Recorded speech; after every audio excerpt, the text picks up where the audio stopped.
ওং জননীং শারদাং দেবীং রামকৃষ্ণং জগদ্গুরুং পাদপদ্মে তয়স্যিত্বা প্রণমামি মুহুর্মুহুর। নমস্কার। নিবেদিতার ভারত দর্শনের আজ 248তম পর্ব। পৃথিবীর যে প্রান্ত থেকে যে অবস্থায় যেমনভাবে নিবেদিতার ভারত দর্শন আপনারা উপভোগ করছেন, নতুন বছরের বাংলা নববর্ষের শুভেচ্ছা আগেই আপনাদের মধ্যে পৌঁছে দিয়েছিলাম। নিবেদিতার বাংলার প্রতি শ্রদ্ধা, বাংলা নববর্ষে তার যে আনন্দ উচ্ছ্বাস প্রকাশ পেত, বাংলা ভাষা শিখে, বাংলা ভাষা জেনে, বাংলায় আনন্দ উচ্ছ্বাসের মধ্যে নিজের জীবনকে ভারতীয়ত্ব বোধে এবং বাঙালি আনার মধ্যে নিজেকে মজ্জাগত করার তার প্রয়াস পরবর্তীকালে একজন সত্যিকারের খাঁটি ভারতীয়, খাঁটি বাঙালিতে পরিণত হওয়ার তার একটা আবেগ কাজ করত। এই 248তম পর্বে নিবেদিতার ভারত দর্শনে আমি যে জায়গাটায় আসতে চাইছি, সেখানে নিবেদিতার এক সঙ্গী স্বামী সদানন্দ, অর্থাৎ আপনারা সকলেই চেনেন কিনা জানি না, স্বামী সদানন্দ স্বামীজির জীবনে নিজের সন্তানের মতো একটি চরিত্র। নিবেদিতাকে প্লেগ রোগের সময় সহযোগিতা করা, তার পাশে থাকা, স্বামীজির শরীর যাওয়ার পরে নিবেদিতাকে নিয়ে ভারতবর্ষের এক প্রান্ত থেকে আরেক প্রান্তে ঘোরা, বাংলা শেখা, এই সমস্ত কাজগুলির মধ্যে সদানন্দ, শরৎচন্দ্র গুপ্ত, যাকে গুপ্ত মহারাজ বলা হতো, সেই স্বামী সদানন্দ নিবেদিতার একজন সমজদার মানুষ এবং নিবেদিতাকে সমজদার মানুষ হিসাবে তার পরিচিতি রামকৃষ্ণ ভাবজগতে আমরা সকলেই জানি। তাই এই স্বামীজির কন্যা যদি নিবেদিতা হয় প্রথম, এবং প্রথম পুত্রটিরও নাম কিন্তু আমরা বলতে পারি স্বামী সদানন্দ। নিবেদিতা বহু চিঠিতে স্বামীজিকে পিতা বলে সম্বোধন করেছেন, কখনো বা রাজা বলে সম্বোধন করেছেন।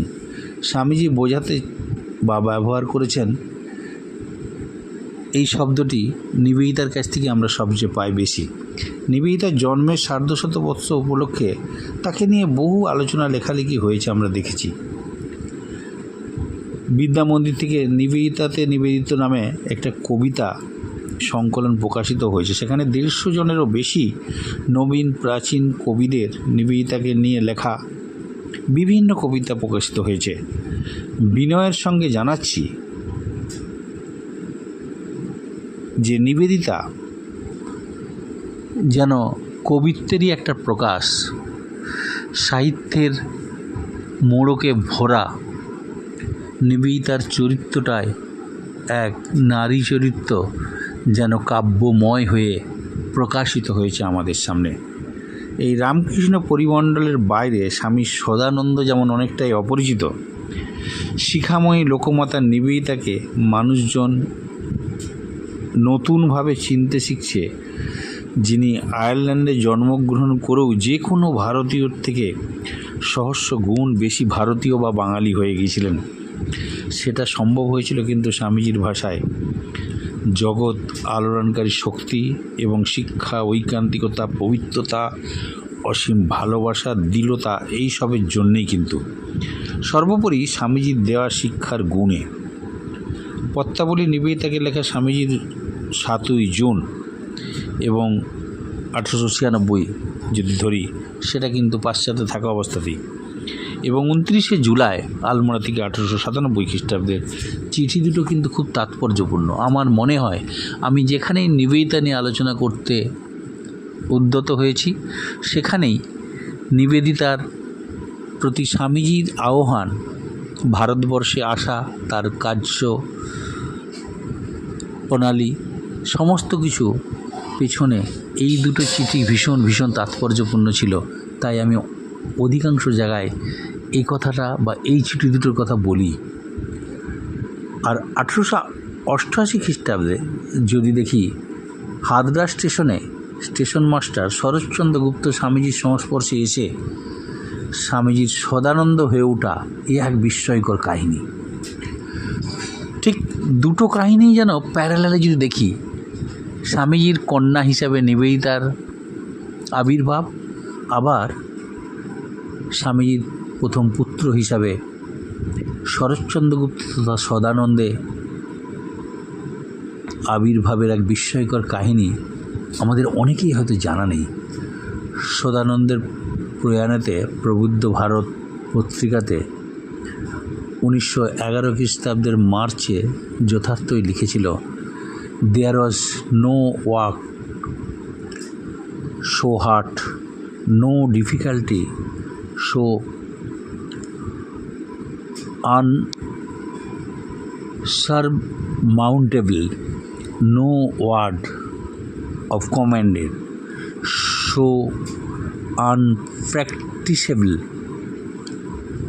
that he could not carry into effect for the sake of Swamiji। নিবন্ধকার দ্বারা এটা বোধহয় পরিষ্কার করে দিয়েছিলেন স্বামীজিকে কেন্দ্র করে নিবেদিতা এবং সদানন্দের জীবনের কিছু কথা এইভাবেই বোধহয় প্রকাশ করা যেতে পারে। পরিব্রাজক জীবনে যখন স্বামীজি যাচ্ছিলেন বৃন্দাবন থেকে ঋষিকেশের উদ্দেশ্যে, আপনাদের মনে থাকবে ওই টিকিটের মেয়াদ ছিল হাদরাস পর্যন্ত। তাই স্টেশনে নেমে প্ল্যাটফর্মের একটা বেঞ্চে বসেছিলেন চুপচাপ। 23 বছরের যুবক স্টেশন মাস্টার শরৎচন্দ্র গুপ্ত লক্ষ্য করলেন এই সুন্দর সৌম্য প্রশান্ত ব্যক্তিত্বের সন্ন্যাসীটিকে। তারপরেই আলাপ, তারপরেই তাকে নিয়ে তার চিন্তা, কথাবার্তা, তার প্রতি অতিথি সেবা, নিজের কলিজাটা দিয়ে তাকে খাবার তৈরি করে দেওয়ার জন্য স্বামীজি যখন বলেছিলেন, উদ্যত হয়েছিলেন।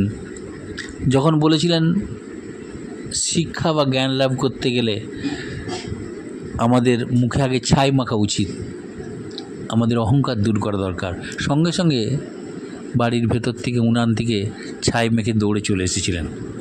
এই হেন শরৎচন্দ্র গুপ্ত তথা সদানন্দজি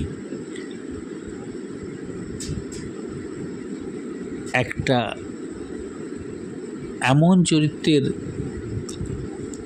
আমাদের সামনে নিদর্শন রেখে গেলেন, নিবেদিতার যেমন আদর্শ বিশ্বাসকে আমরা মানুষের সামনে তুলে ধরে আনন্দ পাই, সদানন্দের জীবনটাকে আলোচনা করলেও বোধহয় একই রকম আলোচনা পাওয়া যাবে। এই হাদরা স্টেশন চাকরি ছাড়া স্বামীজির জুতো, স্বামীজির মাথায় শিষ্যের জুতো মাথায় করে বয়া, তার পায়ে কষ্ট দেখে পাহাড়ি পথে এই রকম শিষ্য শরৎচন্দ্র গুপ্ত তথা সদানন্দ, তিনি ভাগ্যবান যে স্বামীজিকে সেই গুরু হিসাবে পেয়েছেন যে গুরু তার জুতোটা পর্যন্ত বয়েছেন। পাহাড়ের বন্ধুর পথে চলতে চলতে শরৎচন্দ্র স্বামীজির থেকে পিছিয়ে পড়ায় স্বামীজি তাকে পায়ের জুতোটা খুলে পুডলিতে ঢুকিয়ে নিয়ে হাঁটতে বলেছিলেন। সেটাও যখন পাচ্ছিলেন না, স্বামীজি তার শিষ্যের ওই দুরবস্থা দেখে সেই পুডলিটাকে নিজে মাথায় তুলে নিয়েছিলেন। তার হাতও দৃঢ়ভাবে ধরে চলতে হয়েছিল স্বামীজিকে। পরবর্তীকালে আমরা স্বামীজির স্মৃতিচারণে অশ্রুসজল নেত্রে স্বামী সদানন্দ ওই নামটি স্বামীজি তাকে দিয়েছিলেন। সগৌরবে অভিমান করে বলতেন, আরে তা না হলে কি স্বামীজি আমার গুরু? অম্লান বদনে আমার পরা জুতো মাথায় করে নিয়ে চললেন। একেই বলে স্বামীজির ভালোবাসা। আরে আমি জন্মেছি স্বামীজিরই সেবা করার জন্য, আর কিছু চাই না জগতে। স্বামীজি সদানন্দকে কতটা ভালোবাসতেন। 20 মার্চ 1897 সালে রামকৃষ্ণানন্দজিকে একটা লেখা যদি দেখি, চিঠি, সেখানে তিনি লিখছেন সদানন্দ সম্পর্কে উদ্বেগ প্রকাশ করে।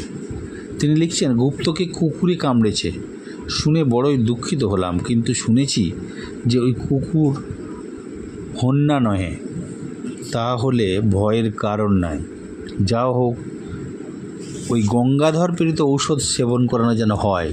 অখণ্ডানন্দজি ওই ওষুধ চন্দননগর বা ওই ভদ্রেশ্বর জায়গা থেকে বা শ্রীরামপুর এইরকম হুগলির কোনো জায়গা থেকে ওষুধ কিনে তাকে পাঠিয়েছিলেন সাউথে। দৃঢ়চেতা সদা আজ্ঞাবহ সদানন্দ কিন্তু তার গুরুকে উপযুক্ত শাসনও করেছেন। কোনো কারণে বেলুড় মঠে স্বামীজি একদিন খুব রেগে গেছেন এবং রেগে রয়েছেন। তার শরীরও ভালো যাচ্ছিল না। সদানন্দ বাবুর্চির কায়দায় কোমরে তোয়ালে জড়িয়ে ঘরে খাবার নিয়ে গিয়ে সাদাসাদি করলেন। সদানন্দের ভাষায়, মহারাজ নরম হন, গুस्सा छोड़ दीजिए, টেম্পারেচার তবু নামছে না, মেহরবানি করুন, সব কুছ কসুর মাফ কিজিয়ে। স্বামীজির উক্তি, যা শালা, দূর হ, খাবো না। তখনও আমি দাঁত দেখালাম, তুম ভি মিলিটারি, হাম ভি মিলিটারি। রেগে হাত নেড়ে মুখের উপর বললুম, যা শালা, ভুখা রহ, हमारा क्या है, हमारा क्या पड़ा है বলে তত্তর সিঁড়ি দিয়ে নিচে নেমে এলো। গুরুর প্রতি এই রাগ মনে হয় অনুরাগের অন্যরকম একটা বহিঃপ্রকাশ।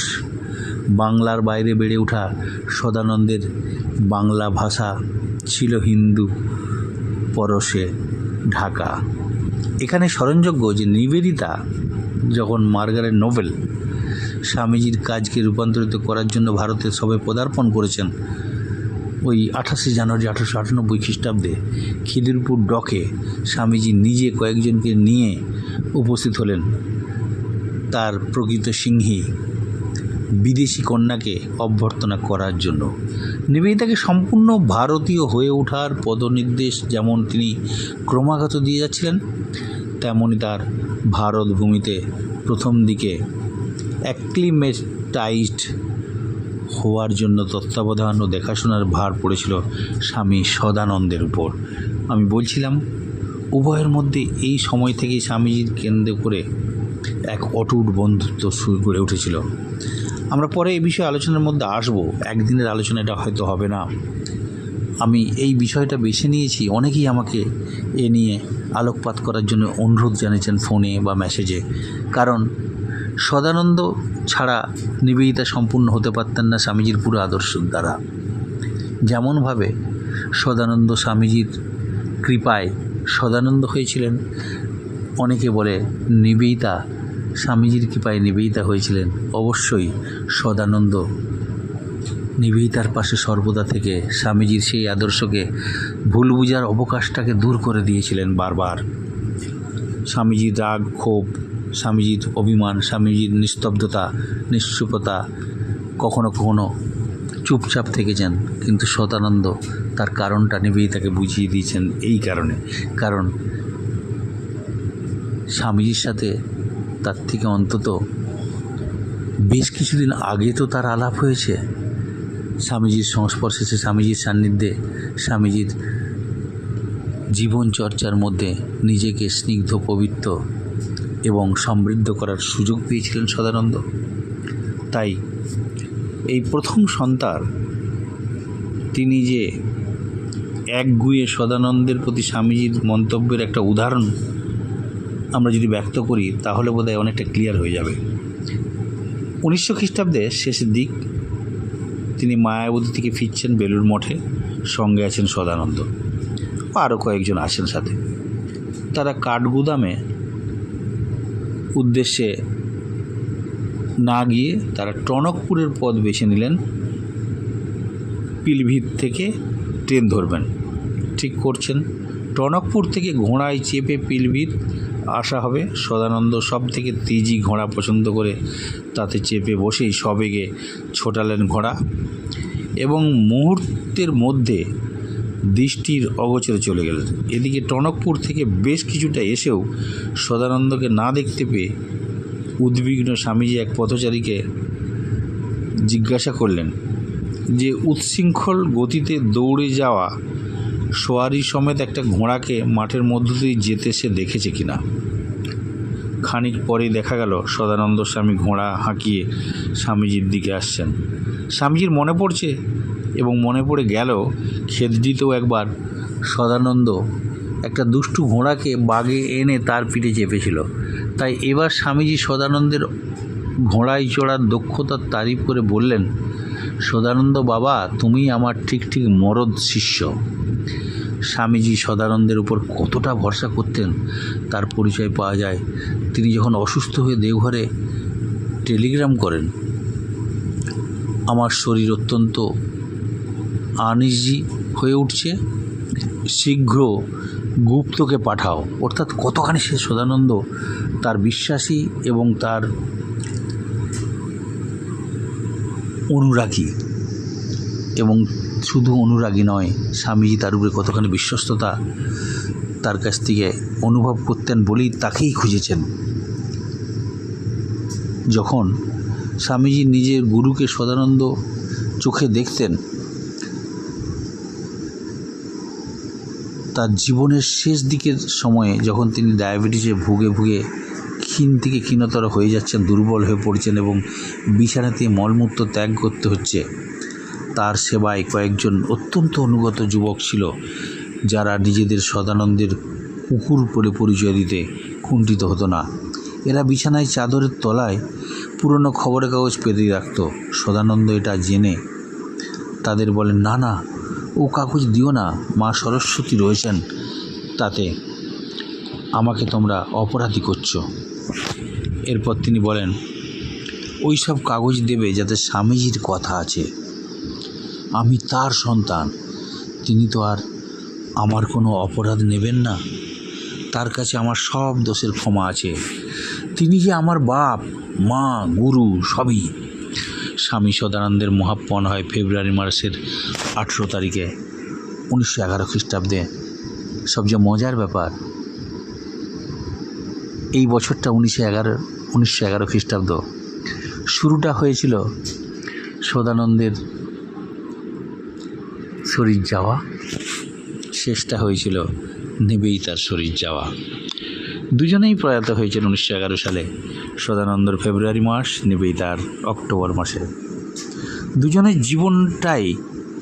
জীবনকে কেন্দ্রবিন্দুতে ছিলেন কিন্তু এই স্বামীজি। নিবেদিতা আমেরিকার দ্য উমেন্স ক্লাবে ডেট্রয়েটে ভারতবর্ষ বিষয়ে একটি বক্তৃতা দিচ্ছিলেন।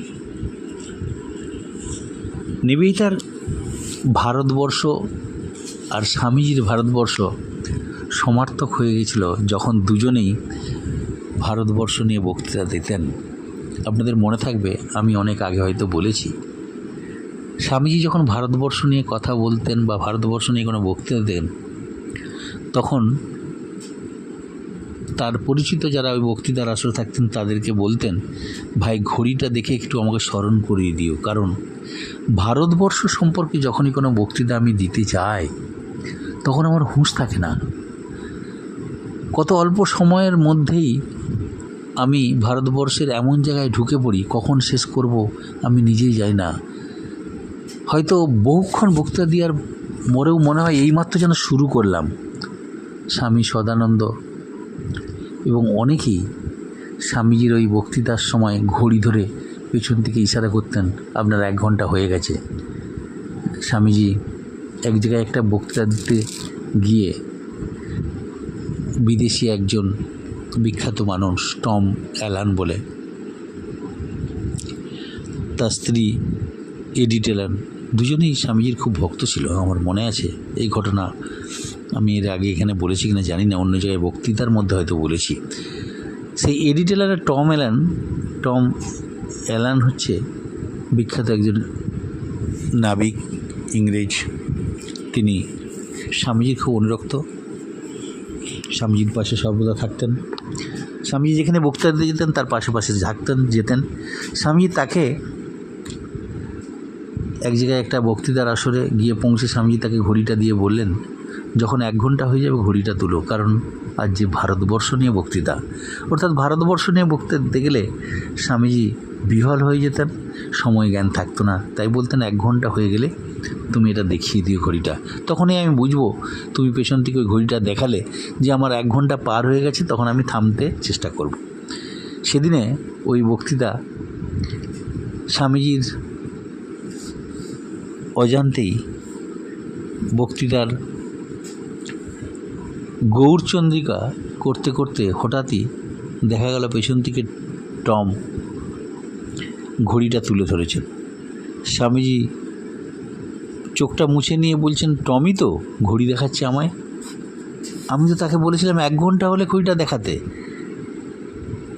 ও কি ভুলবশত আমাকে ঘড়িটা দেখিয়ে দিল? আমি তো এইমাত্র শুরু করলাম। টমকে দেখে স্বামীজি চোখটা মুছে বা চোখটা ঘষে নিয়ে দেখলেন সত্যিই তো টম 1 ঘন্টা হয়েছে বলেই তো সে ঘড়িটা তুলেছে নিশ্চয়ই। আমি বললাম, হায় রে, আমি তো এইমাত্র শুরু করলাম। ভারতবর্ষ সম্পর্কে এখনও কোনো কথাই সেইভাবে বলেই উঠতে পারলাম না, তার মধ্যে 1 ঘন্টা হয়ে গেল। আসলে স্বামীজি ভারতবর্ষ সম্পর্কে কোনো বক্তব্য রাখতে গেলেই ভারতবর্ষ, তার প্রাণ, তার হৃদয়, তার পূর্ণ জগৎ চোখের সামনে ভেসে উঠত। কখনো মালভূমি, কখনো নদী, কখনো পর্বত, কখনো হিমালয় তাকে এমন জায়গায় পৌঁছে দিত, সে উদাস হয়ে যেত। ভারতবর্ষের প্রতিমূর্ত স্বরূপ নিবেদিতা তাই বলতেন, রক্ত মাংসে গড়া ভারত প্রতিমার নাম স্বামী বিবেকানন্দ। ভারতবর্ষকে ভালোবাসতে বাসতে নিজের অজান্তেই ভারতীয়ত্ব বোধে মিলেমিশে একাকার হয়ে থাকতেন। তার প্রথম কথা ভারত, তার মাঝের কথা ভারত, তার শেষের কথা ভারত, কথার শুরুতে ভারত, কথার মাঝে ভারত, কথার শেষে ভারত। আসলে ভারতবর্ষের মধ্যে সম্পৃক্ত হয়ে গিয়ে একটি মানুষ যেন ভারতময় হয়ে যেতেন। তাই যে প্রসঙ্গে কথাটা শুরু করলাম, নিবেদিতাও স্বামীজির কাছে সেই ভারতবর্ষের আদর্শ পেয়ে, সেই ভারতীয়ত্ব বোধে নিজে উদ্বুদ্ধ হয়ে তার মধ্যেও যে ভারতীয়ত্ব বোধ জাগ্রত সদা থাকত। তিনি যে ভারতকন্যা, তিনি যে ভারত দুহিতা। তাই বিদেশে গিয়ে ভারতবর্ষের উপরে বক্তৃতা দিয়ে অনেক অর্থ রোজগার করেছেন, স্কুলের পেছনে সে খরচ করেছেন সেই অর্থ। ওই আমেরিকাতে এরকমই একবার ডেট্রয়েটে গিয়ে ওমেন্স ক্লাব বলে একটি ক্লাব আছে, সেখানে একবার নিবেদিতা ভারতবর্ষ বিষয়ে একটি বক্তৃতা দিচ্ছিলেন এবং সেখানে আমরা দেখব স্বামীজি সম্বন্ধে কিছু তির্যক মন্তব্যের প্রতিবাদে স্পষ্ট করে বলেছিলেন। সেটা ম্যাকলাউডকে 1900 খ্রিস্টাব্দের জানুয়ারি মাসে তিনি লিখে জানান, Swamiji is my master, I owe more to him than to other living person. Letters of sister Nivedita, Shankari Prasad বসুর ভাষায় এই চিঠিটি আমরা পাই। স্বামীজি ও নিবেদিতাকে নিয়ে বহু গ্রন্থে বহু বিষয় যখন আমরা সদানন্দের প্রসঙ্গের অংশ যেটি পাই, সেগুলোকে আমরা দৃষ্টিপাত করার চেষ্টা করব। স্বামীজি এবং নিবেদিতা এবং সদানন্দ যেন একটা ত্রিভুজ তৈরি করে ফেলেছিল আমাদের সামনে। 1898 খ্রিস্টাব্দে কলকাতায় প্লেগ রোগের প্রাদুর্ভাবের সময় এবং পরের বছর 1899 সালে এটা মহামারীর থাকার এবং আকার ধারণ করে। বিচলিত স্বামীজি রামকৃষ্ণ মিশনকে সেই রোগ প্রতিরোধের জন্য সেবা আন্দোলনের কাজে নিয়োজিত করে তাতে সদানন্দকে প্রধান কার্যধ্যক্ষ এবং ভগিনী নিবেদিতাকে সম্পাদিকা করলেন। দলে ছিলেন স্বামী শিবানন্দ, স্বামী নিত্যানন্দ, স্বামী আত্মানন্দ প্রমুখ। এই সময় নিবেদিতা ও সদানন্দের যৌথ উদ্যোগে এক দৃষ্টান্তমূলক সেবাযজ্ঞের মাধ্যমে তরুণদের মধ্যেও নতুন কর্মচেতনার সঞ্চার হয়। নিবেদিতা ক্লাসিক থিয়েটারে জনসভায় 22 এপ্রিল 1899 খ্রিস্টাব্দে প্লেগ ও ছাত্রদের কর্তব্য নিয়ে একটা ভীষণ যুবকদের প্রতি একটা বক্তৃতা দিলেন। সভাপতি ছিলেন স্বামীজি স্বয়ং নিজেই। একবার যেন চাবুক মারলেন নিবেদিতা। সেদিনই 15 জন স্বেচ্ছাসেবক হিসেবে মিশনের কাজে যোগ দিলেন যুবকরা। নিজের প্রাণ সংশয় করে নিবেদিতা ওই সময় সেবা কাজে যে দৃষ্টান্ত রেখে গেছেন ঐতিহাসিক যদুনাথ সরকার, ডাক্তার রাধাগোবিন্দ কর, তারা লিপিবদ্ধ করে রেখে গেছেন আমাদের জন্য। আর সদানন্দ ছিলেন ব্যাধি কবলিত বস্তিবাজিদের কাছে মূর্তিমান আশ্বাস ও অভয়দাতা।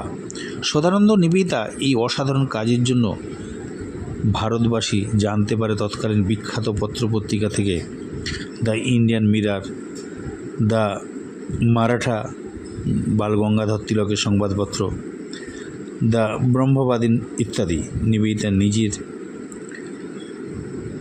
এবং মিস ম্যাকলাউডকে সদানন্দের এই কাজ সম্পর্কে 5ই এপ্রিল 1899 খ্রিস্টাব্দে লিখছেন, outside in the early morning, Sadananda like a hero superintended his gang of scavengers. These lanes and bastis are a different place now, thanks to him. এই চিঠিতে অন্যত্র নিবেদিতা লিখছেন, even in our own order, where is there another Sadananda. সদানন্দের ব্যাপারে অন্য একটা প্রসঙ্গে Nivedita miss ম্যাকলাউডকে এক জায়গায় লিখছেন, জুলাই মাসের 28 তারিখে 1902 খ্রিস্টাব্দে লিখছেন, Sadananda took his first sannyasa from him Swamiji and Rishikeshes, and he said, Swamiji, if there be a fall, and he answered, if there be 100 falls, no matter, I am responsible. I have chosen you. You have not chosen me. সদানন্দের জীবনের বহু ঘটনা তার কাছ থেকে শুনে নিবেদিতা চিঠিতে জানতেন তার পছন্দের মানুষজনকে। অন্যদিকে নিবেদিতার নানা কর্মচেষ্টার বিক্ষিপ্ত এবং কর্মপ্রচেষ্টায় বিশিষ্ট পৃষ্ঠপোষকতা ও উৎসাহদাতা রূপেও আমরা সদানন্দকে দেখতে পাই। সেপ্টেম্বর 1902 খ্রিস্টাব্দে সময় নিবেদিতা যখন বোম্বাই নাগপুর অঞ্চলে যান, তখন সদানন্দও ছিলেন সফরসঙ্গী। প্রকৃতপক্ষে নিবেদিতা ভারতে আসার পর থেকেই স্বামীজি যখন সদানন্দকে তার তত্ত্বাবধানের দায়িত্ব দেন, তখন থেকেই সদানন্দ হয়ে গিয়েছিলেন যেন নিবেদিতার বডিগার্ড। এই বডিগার্ড কথাটি আমি ব্যবহার করেছি অনেক জায়গাতেই, কারণ স্বামীজির শরীর যাওয়ার পরে নিবেদিতা যখন একাকিত্ব বোধ করে, তার পাশে যেন স্বামীজির শক্তি, সাহস এবং তার ব্যারিকেড রূপে নিবেদিতার পাশে দাঁড়িয়েছিলেন যে মানুষটি, তার নাম সদানন্দ। ভারতবর্ষ ঘুরেছেন নিবেদিতা। স্বামীজির the life and national significance of স্বামী বিবেকানন্দ's লাইফ, এই উদ্দেশ্যে যখন ভারতবর্ষের এক প্রান্ত থেকে আর এক প্রান্তে যুবকদের উদ্দেশ্যে বক্তৃতা দিয়ে যাচ্ছেন, বিধ্বস্ত গুরুর শরীর যাওয়ার পরে একটি মেয়ে পাশ্চাত্য থেকে এসে তার গুরুকে হারিয়েছেন সদ্য, অথচ তার নামেই তাকে বক্তৃতা দিতে হবে, তার আদর্শই মানুষের কাছে পৌঁছে দিতে হবে, এই ব্রত তার গুরু তাকে দিয়ে গেছেন। The task has been given by Swamiji. রবীন্দ্রনাথকে তিনি নিজে ওই আমাদের সাউথ কলকাতায় সাউথ সুবারবান স্কুলের স্বামীজির স্মরণ সভাতে, যেটি 15ই জুলাই নিবেদিতা বলেছিলেন, সেই টাস্কটি তিনি যেন পালন করেছেন, সেই টাস্কটি তিনি সেরেছেন কিভাবে, সেটা তার অনেক চিঠির মধ্যে আমরা পাই। এই দেহরক্ষী বডিগার্ড রূপে তাকে আমরা দেখি। ম্যাকলাউডকে লেখা আগস্ট মাসের 27 তারিখ 1902 খ্রিস্টাব্দে নিবেদিতার একটা চিঠিতে আমরা জানতে পারি স্বামীজির একটা উক্তি, যা তিনি নিবেদিতাকে সদানন্দ সম্পর্কে বলেছিলেন, he loves you Margot and wants to follow you about like a dog. নিবেদিতার পরিকল্পনায় ছিল একটা বিদ্যার্থী আশ্রম গড়ে তোলার, যেখানে ছাত্ররা দেশকে ভালোবাসার শিক্ষা পাবে। ভারতবর্ষের বিভিন্ন জায়গা ঘুরে ঘুরে অভিজ্ঞতা সঞ্চয় করবে। এই পরিকল্পনা সফল না হলেও নিবেদিতা এপ্রিল 1903 খ্রিস্টাব্দে সদানন্দের নেতৃত্বে পিণ্ডারি, হিমবাহ এবং হিমালয় অঞ্চলে কয়েকজন ছাত্রকে দেশকে জানার জন্য অভিযানে পাঠান। উল্লেখযোগ্য, এই দলে কবিগুরু রবীন্দ্রনাথের পুত্র রথীন্দ্রনাথও যাবার সম্মতি পায়। এই সপ্তাহটা রবীন্দ্র জয়ন্তী, তাই রবীন্দ্রনাথের পুত্র রথীন্দ্রনাথ নিবেদিতার সঙ্গী হয়েছিল সেই যাত্রায়। সেখানে ছিলেন সদানন্দ। রবীন্দ্রনাথের জন্ম সপ্তাহে শেষে আমার মনে পড়ছে নিবেদিতা রবীন্দ্রনাথের সখ্যতা। আমার ইচ্ছে ছিল এই সপ্তাহে নিবেদিতা রবীন্দ্রনাথকে নিয়ে একটু আলোকপাত করার। যে রবীন্দ্রনাথ নিবেদিতাকে যে কথাটি বলে আমাদের মনে সবচেয়ে বড় জায়গা করে নিয়েছেন, সেটি আমি আজকে অবশ্যই বলবো আপনাদের। রানী রাসমণিকে লোকমাতা বলা হতো, সবাই জানে, কিন্তু নিবেদিতাকে লোকমাতা প্রবাসী পত্রিকায় 1318 খ্রিস্টাব্দের অঘ্রাণের সংখ্যায় নিবেদিতা বিষয়ে প্রবন্ধ লিখেছেন রবীন্দ্রনাথ স্বয়ং।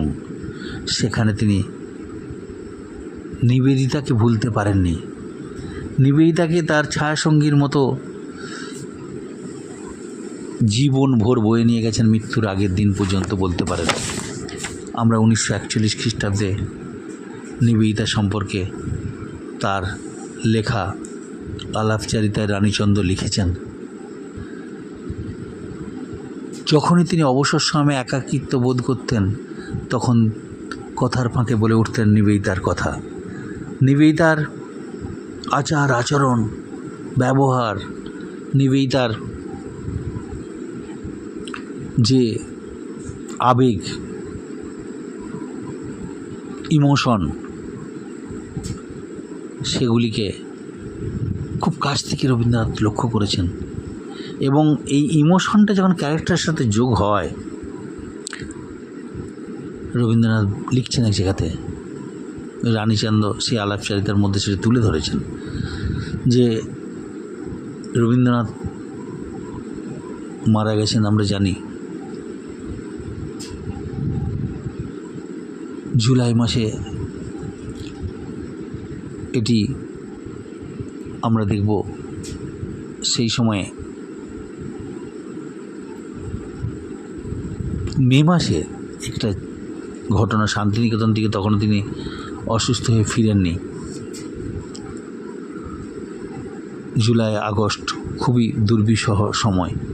মে মাসে মৃত্যুর শেষ প্রহর গুনছেন রবীন্দ্রনাথ শান্তিনিকেতনে। তখন হঠাৎ দেখা যাবে রানীচন্দ্রকে বলছেন, ইমোশনের সঙ্গে ক্যারেক্টারটা যুক্ত হলে একটা সত্যিকারের জীবন দর্শন লোকের সামনে হাজির হয়। নিবেদিতা সেই চরিত্র। সেই রবীন্দ্রনাথ ওই প্রবাসী পত্রিকায় আমরা দেখব 1318 খ্রিস্টাব্দের অঘ্রাণের সংখ্যাতে রবীন্দ্রনাথ আসল নিবেদিতার পরিচয়টি যেন আমাদের সামনে তুলে ধরেছেন লোকমাতা রূপে। কে এই লোকমাতা? কেন সে এই লোকমাতা? সেটি বলি আজকের আলোচনা শেষ করব। রবীন্দ্রনাথ বলছেন, এই সমাজটা যদি একটা ছোট্ট শিশু হতো, কারণ আমি এই উদাহরণটি টানছি এই জন্যে, আমি শিলাইদহে দিন দিন দেখেছি মানুষের সাথে মিশে যা, এই সমাজের সাথে মিশে যা, মানুষের সাথে মানুষের যে সুসম্পর্ক তৈরি করা যায়, প্রতিটি মানুষের সাথে নিজের সান্নিধ্য লাভ এবং তাদের মধ্যে মিলেমিশে একাকার হয়ে যায় এই সমাজটার। তিনি যে এই সমাজেরই একজন, সেটাই যেন বারবার প্রমাণ করে দিচ্ছেন। কখনো বুঝতে দিচ্ছেন না পাশ্চাত্য থেকে এসে এ সমাজের তিনি অতিথি, বা এই সমাজ তার কাছে অতিথি, কখনো সেটা বুঝতে দেননি। রবীন্দ্রনাথ এই অনুভূতি থেকে লিখছেন, এই সমগ্র সমাজটা যদি একটা শিশু হতো, নিবেদিতার কাছে এই শিশুটা তার আঁচলে অর্থাৎ তার কোলে লালিত পালিত হয়ে মাতৃ পরিচর্যায় এই সমাজটাকে বড় করতে দেখতাম। অর্থাৎ নিবেদিতা সেই লোকমাতা, এই সমাজের পূর্ণ শিশু সত্তাকে তিনি তার অঞ্চলে রেখে লালন পালন করেছিলেন বলেই রবীন্দ্রনাথের ভাষায় তিনি লোকমাতা। নিবেদিতা, ভারত দর্শন, রবীন্দ্রনাথের সান্নিধ্য, সদানন্দের সান্নিধ্যকে সামনে রেখে 248তম পর্বে রবীন্দ্র জয়ন্তীর সমকালীন বা সময়কালে আমরা তিনজনকেই শ্রদ্ধা, নমস্কার এবং আমার প্রণতি জ্ঞাপন করি। সকলে ভালো থাকবেন। নিবেদিতার ভারত দর্শন আপনাদের সান্নিধ্য লাভে আমাকে সমৃদ্ধ করুক, এই প্রার্থনা। জয়তু নিবেদিতা, জয়তু রবীন্দ্রনাথ।